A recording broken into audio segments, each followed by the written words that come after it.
سوال یہ ہے، اور ایک سوال، میں استخارہ کرتی ہوں 7 دن بھی کچھ بھی معلوم نہیں ہوتا۔ دیکھیے، استخارہ کرتے وقت 3 شرائط ہیں۔ نمبر 1، پراگندہ دماغ نہیں ہونا چاہیے، یعنی دماغ ٹینشن میں نہ ہو۔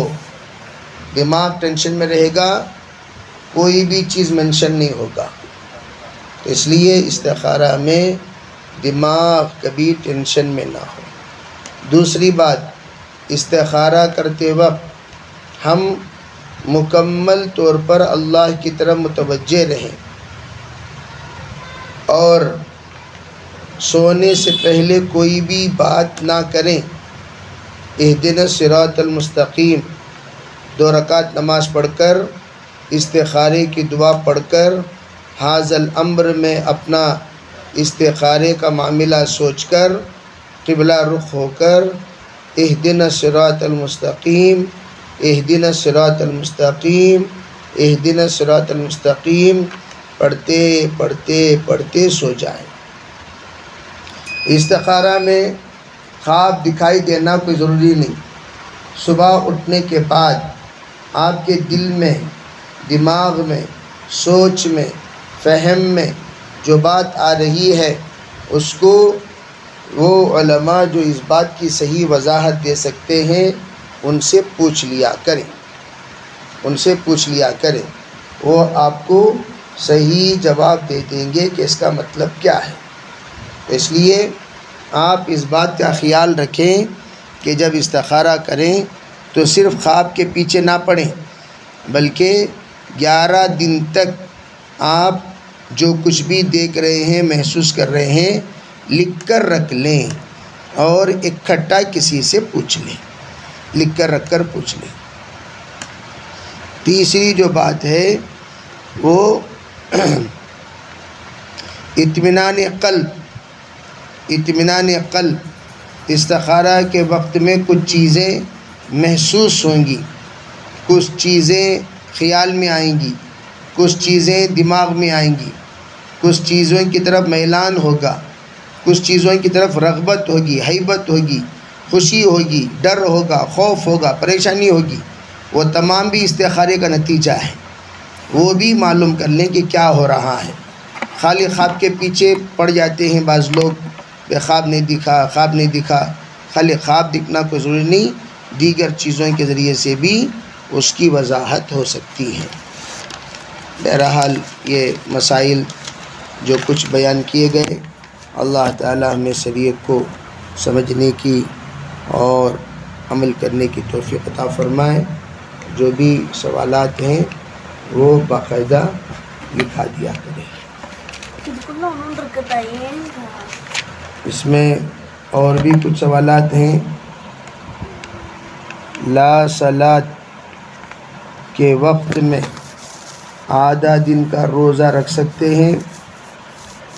اصل میں جب نماز کی چھٹی ہو، مستورات کو جب نماز کی چھٹی ہو تو روزے کی بھی چھٹی ہے، لیکن نماز کی قضا نہیں ہے، روزے کی قضا ہے۔ جو بھی اس طرح کے بیمار ہیں، طبیعت جن کے ناساز ہو گئی، وہ سحری کریں اور روزے داروں کی طرح رہیں، روزے داروں کی طرح رہیں۔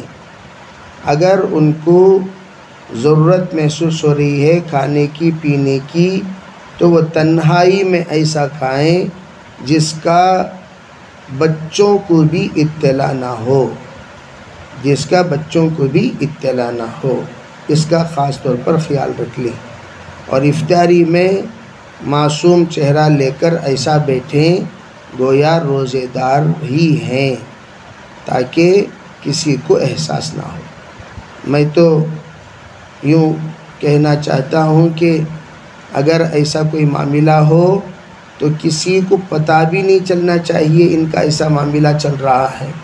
اس طرح اپنا نظام بنا لیں روزے کی حالت میں، روزے کی حالت میں۔ ان کو اللہ نے جب چھوٹ دیے ہیں تو ہم پابند بنانے والے کون ہوتے ہیں؟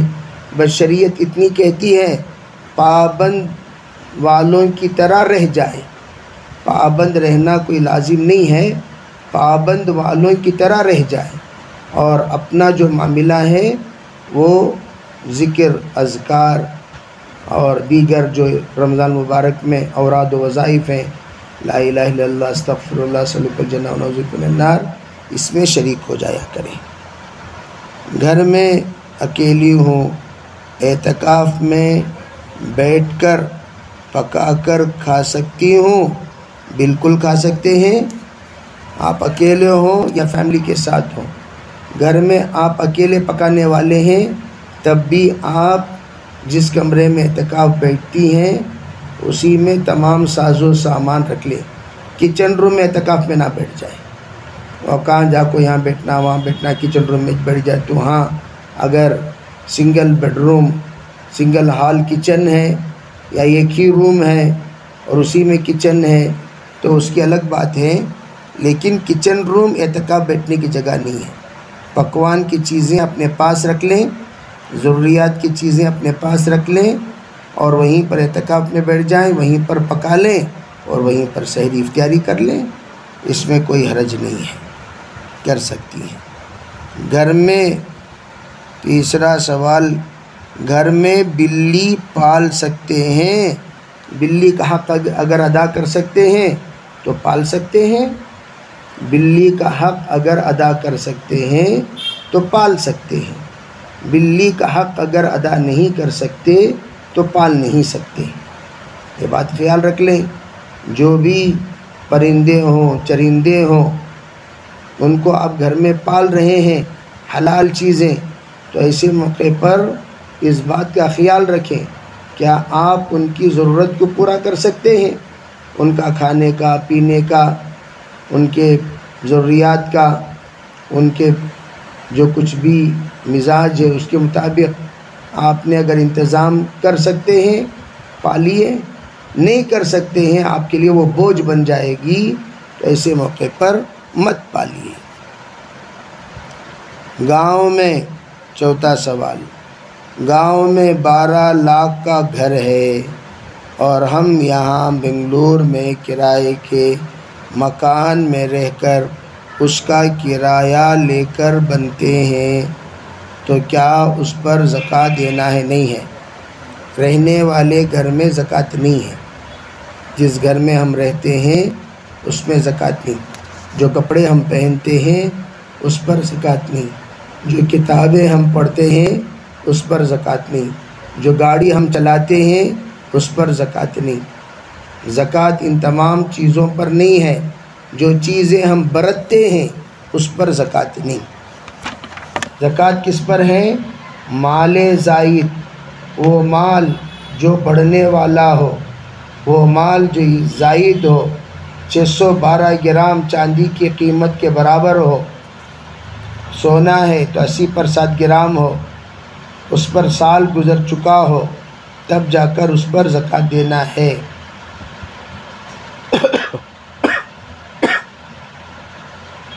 اس کے علاوہ چیزوں پر زکوٰۃ نہیں ہے۔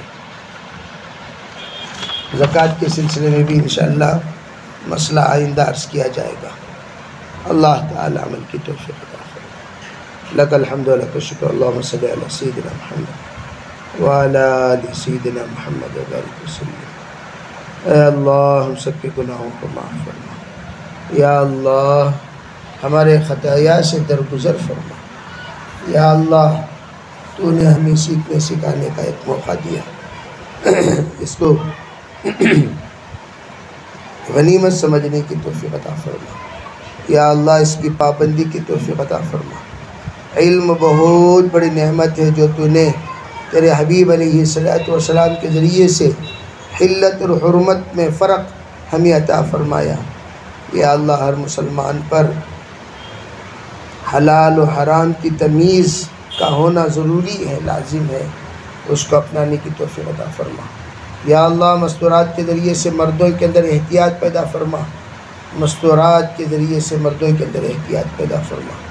یا اللہ مستورات کو، اپنے مردوں کو، اپنے بچوں کو، اپنے گھر کو، اپنے متعلقین کو یا اللہ سدھارنے کی توفیق عطا فرما۔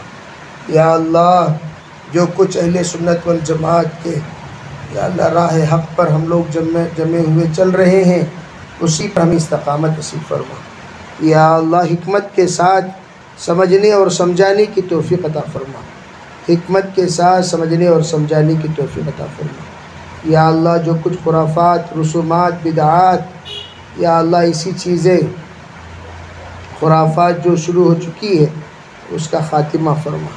یا اللہ رمضان اعمال کا بڑھانے کا مہینہ ہے، تراویح کی 20 رکعت ہیں تو تہجد کے 8 رکعت ہیں، یا اللہ ان تمام کا اہتمام کرنے کی توفیق عطا فرما۔ عمل کم کرنے سے، عمل میں سستی کرنے سے، عمل کرنے میں مستی کرنے سے پوری حفاظت فرما۔ یا اللہ ہمارے ضروریات کا تو مالک ہے، ہمارے ضروریات کے غیب سے پورا فرما۔ ہم مقروض ہیں، ہمیں ہمارے قرض کی ادائیگی شکل صورت پیدا فرما۔ ہم بیمار ہیں، ہمیں شفا دے دے۔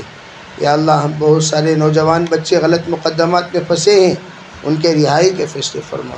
یا اللہ ایک بڑا مجمع دعا کی درخواست کرتے رہتا ہے، یا اللہ ان کے جائز مرادوں کو، ان کی ضروریات کو، ان کے حاجات کو، ان کے نیت کے اور ان کے مقاصد کو اپنے فضل سے پورا فرما۔ یا اللہ ہم میں سریے کی اصلاح فرما، رمضان کی قدردانی مقدر فرما، اپنے فضل سے، اپنے کرم سے ہماری دعاؤں کو قبول فرما۔ ربنا تقبل منا ما كان صالحا واصلح لنا ما كان فاسدا۔